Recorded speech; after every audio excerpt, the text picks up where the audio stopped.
नमस्कार, बुलेटिन में आपका स्वागत है। आपके साथ मैं दीपेश बरगले। चलिए खबरों की शुरुआत करते हैं। देश में लॉकडाउन 14 दिन और बढ़ा दिया गया है। ये देशबंदी का चौथा चरण रहने वाला है, जो आज से शुरू हो रहा है और ये 31 मई तक के लिए लागू रहने वाला है।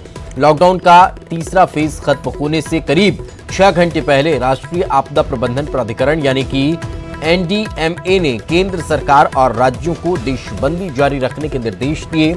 इसके बाद गृह मंत्रालय ने नई गाइडलाइंस जारी कर दी।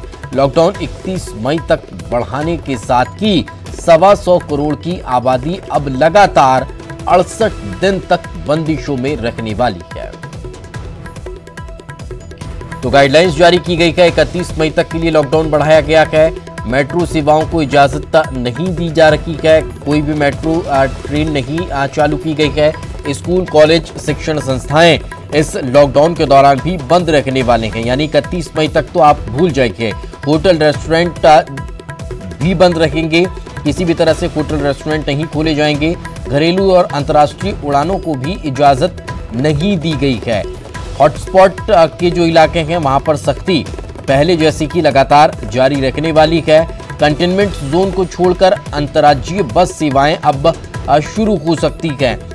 ग्रीन, ऑरेंज और रेड जोन तय करने का फैसला जो है वो अब राज्य सरकार कर सकेंगी उनके इलाके में। शाम 7 बजे से सुबह 7 बजे तक बाहर निकलने पर रोक बरकरार रहने वाली है। धार्मिक स्थल अभी भी नहीं खुलने वाले हैं, उन्हें भी इजाजत नहीं दी गई है। तो राजनीतिक, धार्मिक, सामाजिक समारोह जो अभी तक पहले लॉकडाउन के हुआ करते थे वो अब किसी भी तरह से नहीं होंगे। जिस तरह से अभी तक का गाइडलाइंस थी उसी के अनुसार इन पर भी रोक रहने वाली है।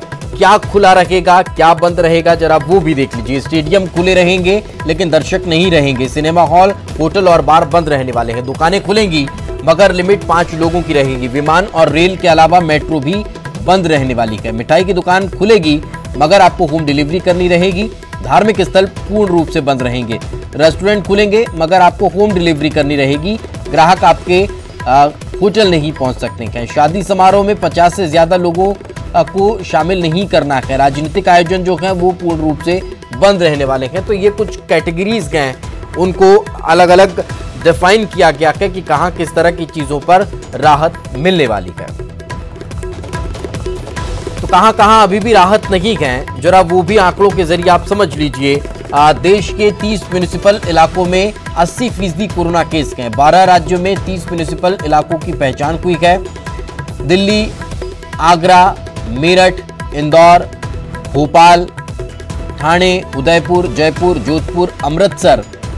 दिल्ली, आगरा, मेरठ, इंदौर, भोपाल, ये वो इलाके हैं जहां अभी राहत नजर नहीं आ रही है।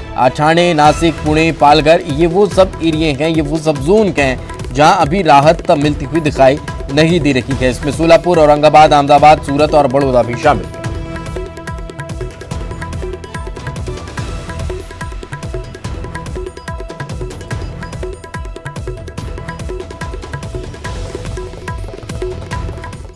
तो चलिए अब मध्य प्रदेश में कोरोना का अब तक का क्या आंकड़ा रहा है उस पर नजर डाल लेते हैं। मध्य प्रदेश में 5200 से ज्यादा कोरोना पॉजिटिव मामले अब तक मिल चुके हैं। 2000 से ज्यादा मरीज रिकवर कर पाए हैं। इंदौर में 2500 से ज्यादा पॉजिटिव केस मिले हैं। भोपाल में 1000 से ज्यादा पॉजिटिव केस मिले हैं।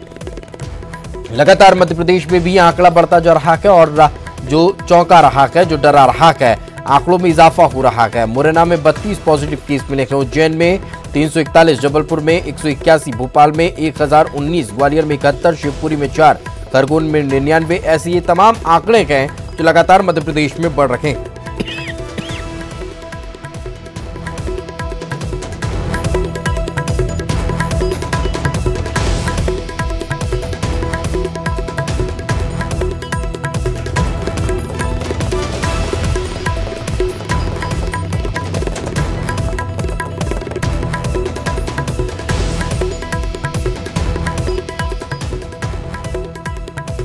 तो कुल 5215 मामले अभी तक का कोरोना के प्रदेश में देखने को मिले हैं। इनमें से 2475 एक्टिव मामले हैं और 2489 ठीक हो चुके हैं, स्वस्थ हो चुके हैं। वहीं 251 लोग ऐसे हैं जिनकी जान कोरोना की वजह से चली गई।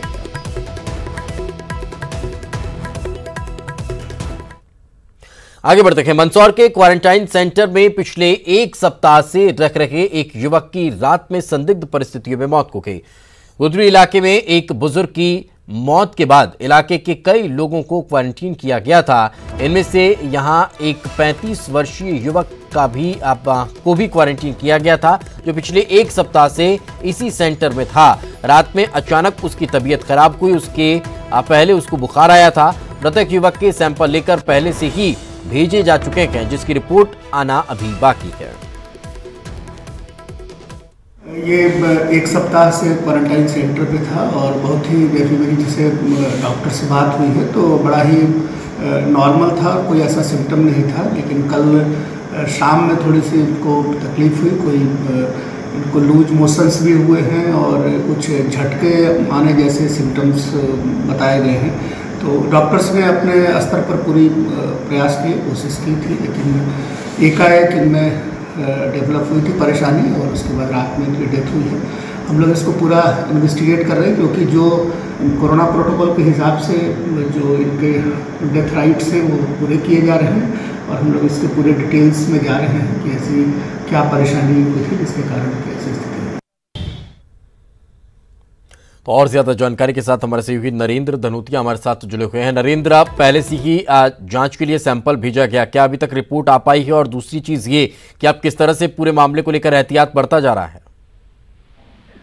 देखिए, ये गुदरी इलाके में एक 70 साल के बुजुर्ग की मौत हुई थी और उसके बाद से उस इलाके के लोगों को क्वारंटाइन किया गया था। खासतौर से उस बुजुर्ग के रिलेटिव और मोहल्ले के जो उस जनाजे में गए थे उन लोगों को क्वारंटाइन किया गया था। उसी के तहत ये 35 साल का एक युवक था गुदरी इलाके का और इसको 8 तारीख को आइसोलेशन सेंटर, क्वारंटाइन सेंटर में वहां पर भर्ती किया गया था। और ऐसे सिम्टम्स इसके अंदर नहीं थे कि जो कोरोना का कहा जा सके, लेकिन पिछली शाम की इसको अचानक बुखार आया था और बुखार आने के बाद में अचानक इसकी तबीयत खराब हुई, फिर इसको वोमिटिंग हुई और रात को 1:30 बजे के लगभग इसको अचानक झटके आने लग गए, ऐसा डॉक्टरों ने बताया और 2 बजे इसकी मौत हो गई है। अभी तक जो मंदसौर में क्वारंटाइन सेंटर में ये पहली मौत है। इसको लेकर के थोड़ा दहशत का माहौल हो गया कि अभी इसकी रिपोर्ट पॉजिटिव आई नहीं है। 16 तारीख को इसके सैंपल भेजे गए थे और अभी ऐसे लक्षण भी नहीं थे और अचानक मौत हो जाना कई तरह के सवाल खड़े कर रहा है। लेकिन जो वहाँ और बाकी जो लोग हैं वहाँ पर पेशेंट है, अचानक इस युवक की मौत होने के बाद में वो दहशत में है। रिपोर्ट भेज दी गई है, अभी सैंपल की जो रिपोर्ट आई नहीं है, लेकिन प्रशासन इसको लेकर के पूरी तरह से सतर्क है। इसकी हिस्ट्री भी खंगाली जा रही कि कहीं ऐसी तो नहीं कि इसको और भी कोई अन्य बीमारी हो जो इसने छिपाई हो, और अब रिपोर्ट आने का प्रशासन को इंतजार है। चलिए, बिल्कुल, बहुत बहुत शुक्रिया नरेंद्र इस तमाम जानकारी के लिए। आगे बढ़ते हैं। इंदौर में कोरोना के 95 नए केस सामने आ चुके हैं। जिले में पॉजिटिव मरीजों की संख्या बढ़कर 2565 हो चुके हैं। अब तक 101 लोगों की कोरोना से मौत हुई है।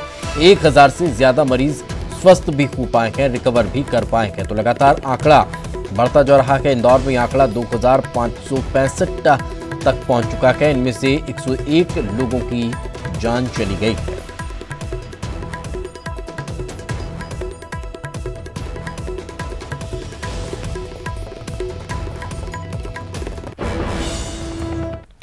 आगे बढ़ते हैं। उज्जैन में कोरोना के 12 नए मामले सामने आए हैं। वहीं जिले में मौत का आंकड़ा बढ़कर 48 पहुंच चुका है। संक्रमित मरीजों की कुल संख्या उज्जैन में 341 हो गई है। 12 नए केस जो मिले हैं उनमें 8 बड़नगर के जबकि 2 महिदपुर के बताए जा रहे हैं। अब पूरे मामले की जांच पड़ताल और ज्यादा तेज कर दी गई है। उज्जैन का ये मामला है जहां पर कुल मरीजों की संख्या 341 हो चुकी है। इनमें हाल ही में 12 नए मामले सामने आए हैं और जो 12 नए मामले सामने आए हैं उनमें 8 बड़नगर के जबकि 2 महिदपुर के भी बताए जा रहे हैं। इसके अलावा अगर टोटल ओवरऑल कोरोना पीड़ित मरीजों के उज्जैन जिले में मौत का आंकड़ा देखा जाए तो 48 अब तक का जान कोरोना की वजह से जा चुकी है। तो टोटल कुल आंकड़ा जो है संक्रमित मरीजों का वो 341 बताया जा रहा है। बात छत्तीसगढ़ की करते हैं। छत्तीसगढ़ में 6 और नए मरीज मिले हैं कोरोना पॉजिटिव।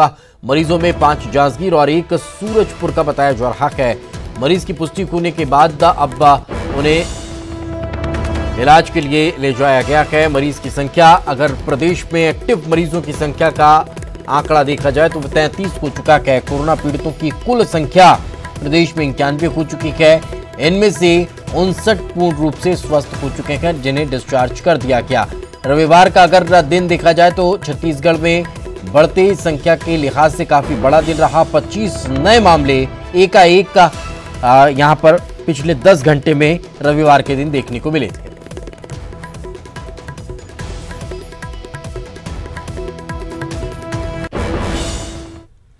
लॉकडाउन 4.0 में रायपुर में छूट अब मिलनी शुरू हो चुकी है। सभी दुकानें सुबह 9 बजे से शाम 5 बजे तक खुली रहेंगी। दिन के हिसाब से दुकानें खुलेंगी। अलग अलग दुकानें गुरुवार शुक्रवार को साइकिल वाहनों की बिक्री, बुध गुरु को बर्तन फर्नीचर और फूल दुकानें खुलेंगी। मंगलवार गुरुवार को general store, tailor, sports tyre, mobile shop खोली जा सकेंगी। मंगलवार और शुक्रवार को ज्वेलरी शॉप खुल सकेंगी। सोमवार से शुक्रवार तक किराना शॉप खुल सकेंगी। बुधवार और गुरुवार को सूटकेस, बैग, पैकिंग मटेरियल की दुकानें जो हैं वो खुल सकेंगी। तो ये दिन तय किए गए हैं और अलग अलग दिन के हिसाब से अलग अलग दुकानें खोली जा सकेंगी। लॉकडाउन 4 के दौरान मिली रियायत का असर राजधानी में भी नजर आ रहा है। रायपुर के हृदय स्थल जयस्तंभ चौक में इस वक्त मैं मौजूद हूं और यहाँ की आप तस्वीरें देखिए कि लोगों की आवाजाही आपको दिखाई देगी। जिस तरह से जो आम दिनों की तरह ही लोग सड़कों पर निकले हैं, और क्योंकि अभी बहुत सारी ऐसी दुकानें हैं जो पहले नहीं खुल रही थी, उन तमाम दुकानों को भी अब खोलने की अनुमति दे दी गई है। इसमें जो 4 पहिया 2 पहिया वाहन, इसके अलावा साइकिल विक्रय की दुकानें हैं वो भी खुलेंगी।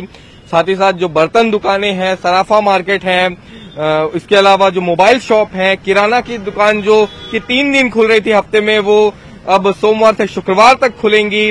और यही वजह है कि सड़कों पर भीड़ आपको दिखाई देगी। सरकारी दफ्तर जो हैं वो आज से खुल गए हैं और इसके अलावा कई रियायतें जो है इस लॉकडाउन 4 के दौरान देखने को मिल रही है। और इसी रियायत का असर है कि सड़क में अब रफ्तार दिखाई देने लगी है।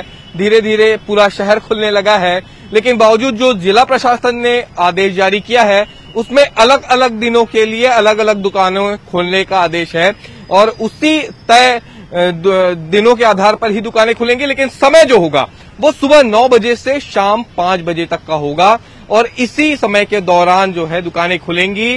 रात 10 बजे के बाद जिस तरह से ये बताया गया है कि सुबह 7 बजे तक कर्फ्यू जैसा माहौल रहेगा और इस दौरान अगर कोई बाहर निकलता है तो उसके खिलाफ कड़ी कार्रवाई की जाएगी। कैमरा पर्सन इमरान कुरैशी के साथ देवव्रत भगत, न्यूज 18 रायपुर। तो और ज्यादा जानकारी के साथ हमारे सहयोगी देवव्रत हमारे साथ जुड़ भी चुके हैं। देवव्रत, तब क्या जो लॉकडाउन की स्थितियां थी, जो स्थितियां इस तरह की नजर आती थी कि पूरा वीरान सा शहर दिखाई देता था, अब थोड़ा गुलजार होने लगा है। लोगों के मन में अब किस तरह की स्थितियां देखने को मिल रही हैं? जी देखिए, अभी तक की जो स्थिति थी छत्तीसगढ़ में वो ये थी कि कोरोना के मामले में छत्तीसगढ़ में बहुत ज्यादा मरीजों की संख्या नहीं थी, लेकिन कल जिस तरह के आंकड़े आए उसके बाद से दहशत का माहौल है। न सिर्फ उन इलाकों में जहां से मरीज पाए गए हैं बल्कि बाकी उन जगहों पर भी, क्योंकि राजधानी रायपुर में काफी छूट यहां पर दे दी गई है और क्योंकि लॉकडाउन 4 जब से शुरू हुआ उसके बाद से ये एहतियात दिया गया। देर रात जिला प्रशासन द्वारा आदेश जारी किया गया। कई ऐसी दुकानें हैं जो कि पहले नहीं खुल रही थी, वो भी अब खुलेंगी, उनके लिए भी दिन निर्धारित किए गए हैं। और उसके बाद फिर शहर की रफ्तार देखिए, खुद मैं अभी जयस्तंभ चौक में ही हूं और यहाँ पर जिस तरह से आपको लोग नजर आएंगे वो ये बता रहा है कि शहर की रफ्तार अब बढ़ रही है, लोग घर से निकल रहे हैं। और क्योंकि जिस तरह से ये देखा गया था कि अभी तक की जो दुकानें खुल रही थी वो केवल जरूरी सामानों की दुकानें खुल रही थी और ऐसी दुकानों को खोलने की अनुमति मिली थी जो कि लोगों की रोजमर्रा से जुड़ी हुई हैं। लेकिन अब जो 2 पहिया 4 पहिया वाहन के जो दुकान है, मतलब शॉप्स हैं, उनको खोलने की अनुमति दी गई है। सराफा मार्केट खुलेंगे और जिस तरह से ये बताया जा रहा है कि फर्नीचर की दुकानें खुलेंगी, फूल मार्केट खुलेंगे, लेकिन सबके लिए अलग अलग दिन तय कर दिया गया है। इन अलग अलग दिनों में ही ये दुकानें खुलेंगी।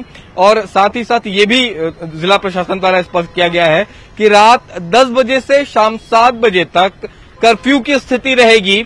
अगर इस दौरान कोई घर से बाहर निकलता है तो उसके ऊपर कठोर कार्रवाई की जाएगी। लेकिन इस बीच जिस तरह से लॉकडाउन 4 में जो रियायतें दी गई है, राहत मिली है, उसके बाद से सड़कों पे लोगों के आने का सिलसिला जारी है।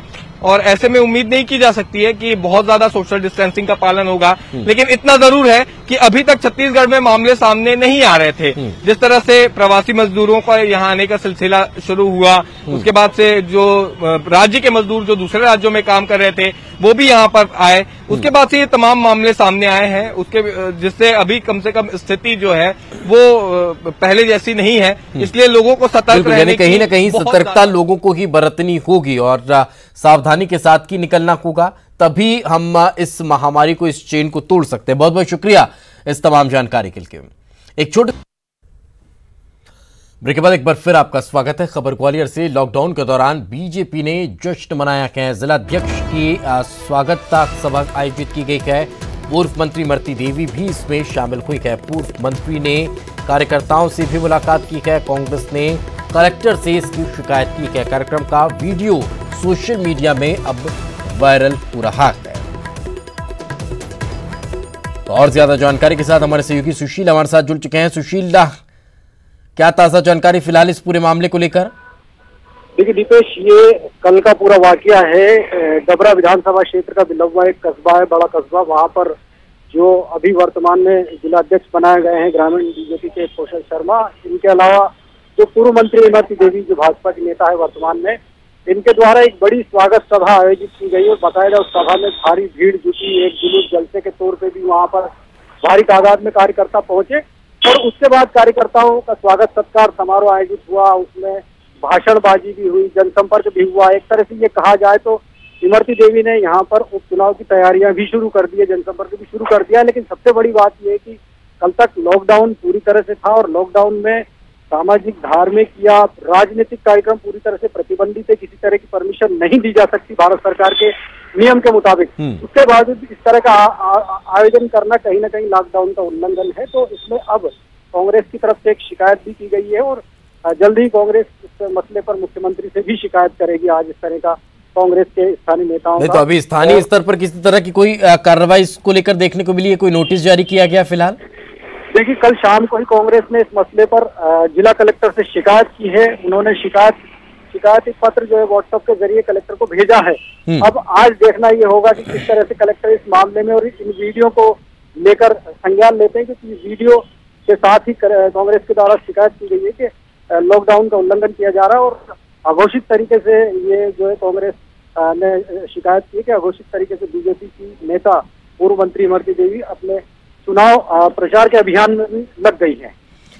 सुशील, एक और चीज ये भी स्पष्ट तौर पर समझना चाहेंगे कि जिलाध्यक्ष के स्वागत के लिए सभा आयोजित की गई थी, किसके द्वारा की गई? क्या पर्टिकुलर किसी नेता ने इस पूरे मामले को लेकर अगुवाई की थी या फिर एक संगठनात्मक तरीके से कार्रवाई हुई थी? देखिए, ये पार्टी स्तर से या संगठन स्तर से किसी तरह का कोई आयोजन नहीं था, लेकिन इन जो नेता हैं, इन नेताओं के द्वारा घोषित तरीके से ये कार्यक्रम आयोजित किया गया था। क्योंकि लॉकडाउन का पेश था, लिहाजा परमिशन मिलने का सवाल नहीं था, कार्यक्रम घोषित करने का सवाल नहीं था। यही वजह है कि इस तरह के कार्यक्रम किया गया जिसमें बड़ी तादाद में भीड़ यहाँ पर जुटी और उसके बाद ये जलसे जैसा एक आयोजन हुआ और उसके बाद शाम को कांग्रेस के जरिए शिकायत की गई। तो कहीं ना कहीं इसमें किसी तरह की परमिशन का सवाल ही नहीं उठता है कि परमिशन प्रशासन के द्वारा दी जाती या मुफ्त सहमति दी जाती या फिर परमिशन के लिए आवेदन किया जाता, क्योंकि ये पूरी तरह से एक अघोषित कार्यक्रम रहा। सुशील, एक और चीज ये कि लगभग कितने लोग एकत्रित हो गए होंगे इस पूरे कार्यक्रम में? देखिए, जो वीडियो वायरल हो रहे हैं उन वीडियो के हिसाब से अगर अंदाज लगाया जाए तो कांग्रेस की शिकायत है कम से कम 50 से ज्यादा लोग, लगभग 100 की तादाद में लोग जो है इन वीडियो में नजर आ रहा है। इस तरह का कांग्रेस का दावा है। अब इन वीडियो और बिल्कुल सुशील, जिस वीडियो का आप जिक्र कर रखे हैं वो हम दिखा भी रखे हैं, हमारे दर्शक देख भी पा रखे हैं। बाकायदा टेंट लगा है, स्टेज बना हुआ है, मंच पर नेता अपनी भाषणबाजी कर रखे हैं और लोगों का मजमा भी यहाँ पर लगा हुआ नजर आ रहा है। अब इसमें कुछ लोग भी हो सकते हैं और कुछ कार्यकर्ता भी। तो फिर सवाल यही कि आखिर ये कैसे संभव हो पाया। साथ में रखें कांग्रेस प्रवक्ता भूपेंद्र गुप्ता जी हमारे साथ जुड़ चुके हैं। गुप्ता साहब, बहुत बहुत स्वागत आपका। ग्वालियर में कांग्रेस की तरफ से शिकायत जरूर कर दी गई है, प्रादेशिक स्तर पर भी अब आपका कोई कदम रहने वाला है ग्वालियर में जिस तरह से लॉकडाउन की धज्जियां उड़ाई गई? नहीं, निश्चित रूप से आप देखें इस पर तो सड़क पर उतरेगी कांग्रेस पार्टी। जो लोग भोजन करवा रहे हैं गरीबों को, जो लोग जो है प्रवासी मजदूरों की जो है व्यथा में भागीदार बन रहे हैं, उन लोगों के ऊपर जो है मुकदमे बनाए जा रहे हैं। सब जगह कांग्रेस कार्यकर्ताओं के ऊपर जो है ये मुकदमे लगाए जा रहे हैं। और दूसरी तरफ जो है वो इमरती देवी हैं जो जश्न मना रही हैं और इन पर कोई धारा नहीं लग रही है। जहां पर मेंदोला जी हैं 200 लोगों की बैठकें कर रहे हैं, इन पर कोई मुकदमा नहीं बन रहा है। हरदीप सिंह डंग है वो जो है भाजपा की सदस्यता अभियान चला रहे हैं, सड़कों पे कोई कार्रवाई नहीं हो रही है। सर सड़कों पे आप भी उतरने का बोल रहे हैं तो फिर तो वही हो गया ना कि जैसा वो करेंगे वैसे ही हम भी करेंगे, कोई दूसरा रास्ता नहीं हो सकता। आप बताएं ये क्या सरकार कानून की धज्जियां उड़ाने के लिए है क्या? सरकार क्या कर रही है? और अगर जो है आप पालन नहीं करवा सकते हैं तो फिर घोषणाएं क्यों कर रहे हैं? आपके मंत्री आपकी नहीं सुन रहे हैं। और ऐसा क्या जो है आपको लॉकडाउन लगने के बाद क्या भोपाल में विधायकों की बैठक में यही नहीं हुआ था? क्या जो है मुख्यमंत्री जी स्वयं उसमें शामिल नहीं थे? इसके ऊपर कौन सी कार्रवाई कर रहे हैं आप? आज अधिकारी जो है और आप एक पत्रकार पर मुकदमा बना देते हैं कि उसने सूचना नहीं दी कोरोना की, और आपके वरिष्ठ अधिकारी जब कोरोना की सूचना नहीं देते तो आप घर पहुंच उनका इलाज करते हैं। बिल्कुल, कौन सा कानून है? कौन किस कानून? चलिए अपन जवाब ले लेते हैं सर। आशीष जी हमारे साथ जुड़ चुके हैं, ग्वालियर से ही हैं और ग्वालियर में ही ये सब हुआ है। आशीष जी बहुत बहुत स्वागत आपका। लेकिन जो हुआ वो बिल्कुल भी ठीक नहीं हुआ, क्या पार्टी स्तर पर कोई कार्रवाई की मांग आप करते हैं? अब राजनीतिक कार्यकर्ता को उदाहरण पेश करना चाहिए सोशल डिस्टेंसिंग का। तो निश्चित ही जो सोशल डिस्टेंसिंग का उल्लंघन हुआ पहले भी हमने निश्चित किया है, बल्कि हमारे राष्ट्रीय अध्यक्ष प्रदेश अध्यक्ष। आशीष जी आपकी आवाज ठीक से हम तक नहीं पहुंच पा रही है। अगर आप मेरी आवाज सुन पा रहे हैं तो फिर मेरा सवाल यही कि जो हुआ वो बिल्कुल भी ठीक नहीं हुआ। जो तस्वीरें हैं वो इस बात को स्पष्ट करती है कि बीजेपी के कुछ कार्यकर्ताओं की तरफ से इस तरह से धज्जियां उड़ाई गई। पार्टी गाइडलाइंस का भी पालन यहाँ पर होता हुआ नजर नहीं आया। अब क्या कोई कार्रवाई नजर आएगी हमें? मेरी आवाज सुन पा रहे हैं? हेलो, क्या मुझे सुन पा रहे हैं? नहीं सर, एक बार फिर से हम आपसे जुड़ने का प्रयास करेंगे। तब तक भूपेन जी लगातार हमारे साथ बने हुए हैं। भूपेन जी, कांग्रेस का क्या कदम रहेगा, मैं यही फिर से जानना चाह रहा हूं, क्योंकि आपने कहा कि हम सड़कों पर उतरेंगे, तो सड़कों पर तो मत उतरिए, ये हमारा आपसे निवेदन है। कोई दूसरा रास्ता? इसमें क्या रास्ता है? जब हम लोग पत्र लिखते हैं आप कहते हैं कि चिट्ठीबाजी कर रहे हैं। जब हम लोग जो है आवाज बयान देते हैं तो आप कहते हैं कि विपक्ष के बयानों से बाहर आएगा। अब हम सड़क पर उतरने की बात करते हैं तो अब हमसे कहा जाता है कि आप सड़कों पर मत उतरिए। विपक्ष क्या करे? विपक्ष भोजन, हम पीसीसी में भोजन का कार्यक्रम चला रहे थे, हमारे उसमें भी पुलिस ने हस्तक्षेप किया। पीसी शर्मा अपने घर से गरीबों को खाना खिला रहे थे, उसमें जो है सरकार हस्तक्षेप कर रही। गली गली जो है देहात सड़कों पर, मुख्य सड़कों पर हमारे लोग भोजन करवा रहे हैं, उनके ऊपर केस दर्ज किए जा रहे हैं सोशल डिस्टेंसिंग के नाम पर। और ये सरकार क्या कर रही है? अपने लोगों के ऊपर उनका कोई कानून नहीं है, उनके ऊपर कोई शिकंजा नहीं है, उनके ऊपर कोई कायदा लागू नहीं होता है। ये बात तो जो है सबको करनी पड़ेगी, ये बात पूछनी पड़ेगी लोगों को कि आखिर कायदे कानून का अर्थ क्या होता है। जी, तो इसके अलावा और कोई रास्ता नहीं आपको नजर आ रहा है? लगातार अगर इस तरह के मामले सामने आ रखे गए तो शिकायतों के बाद जी आप हमें सुझाइए रास्ता कि ये करें, विपक्ष हम वो करने लगेंगे। नहीं सर, विपक्ष में तो आप हैं, आप ज्यादा अच्छे से समझ सकते हैं। बात बताए ना, हमने तीनों रास्ते अपनाए। हमारे मुख्यमंत्री, पूर्व मुख्यमंत्री जी चिट्ठियां लिख रहे हैं, क्या जून रेंग रही है? हमारे लोग बयान दे रहे हैं, प्रेस कॉन्फ्रेंस बीसी ले रहे हैं, कोई जू रेंग रही है क्या? हमारे लोगों ने जो है साइलेंट प्रोटेस्ट किया, आपने उन्हें गिरफ्तार कर लिया। ज्ञापन देने हमारे जो है गए पूर्व सांसद विधायक जी हमारे भूरिया जी, उनके 2 लोग गए, फोटो बैठे हुए सोशल डिस्टेंसिंग से, उनके ऊपर मुकदमा दर्ज कर दिया आपने। तो आप क्या चाहते हैं? आप विपक्ष को पूरी तरह कुचल देना चाहते हैं क्या? विपक्ष जनता की आवाज किस तरीके से उठाए, इसकी गाइडलाइन जारी कर दे सरकार। उस गाइडलाइन कहीं ना कहीं एक बड़ा मुद्दा आपने उठाया है और बड़ी बात कही है कि अगर लगातार इसी तरह से कांग्रेस के साथ कूद रहा तो फिर इसे समझना होगा। आशीष जी हमारे साथ जुड़ चुके हैं। आशीष जी, जो हुआ वो बेहद निंदनीय नजर आ रहा है। तस्वीरें जो हम लगातार देख पा रहे हैं कि इस तरह से बीजेपी के कुछ कार्यकर्ताओं ने जो गाइडलाइंस के उनका उल्लंघन किया। आखिर ये क्यों हुआ, सबसे बड़ा सवाल। और दूसरा ये कि इसके बाद क्या कोई कड़ी कार्रवाई देखने को मिलेगी? देखिए, राजनीतिक कार्यकर्ता को समाज में उदाहरण पेश करना चाहिए। बिल्कुल ही ये जो मैं आपकी टीवी चैनल पर फुटेज देख रहा हूँ वो निंदनीय है और 2 गज दूरी का पालन ये कार्यकर्ता करते नहीं दिख रहे हैं। हमारे राष्ट्रीय अध्यक्ष और प्रदेश अध्यक्ष जी ने आह्वान किया है कि वो कम से कम इस सोशल डिस्टेंसिंग का हर चीज में पालन करें। जब हमारे इन 24 जिलाध्यक्षों की नियुक्ति हुई थी तो ये स्पष्ट कर दिया गया था कि किसी भी तरीके का जश्न या समारोह नहीं होगा और होगा तो गाइडलाइन के अनुसार बड़े सीमित। लेकिन आशीष जी, सवाल ये कि जब तमाम तरह के राजनीतिक, धार्मिक, सामाजिक कार्यक्रमों पर बंदिश है, उसके बाद क्यों इस तरह से कार्यक्रम आयोजित कर लिया गया, मंच लगा लिया गया, टेंट लगा हुआ है, मजमा जुट गया?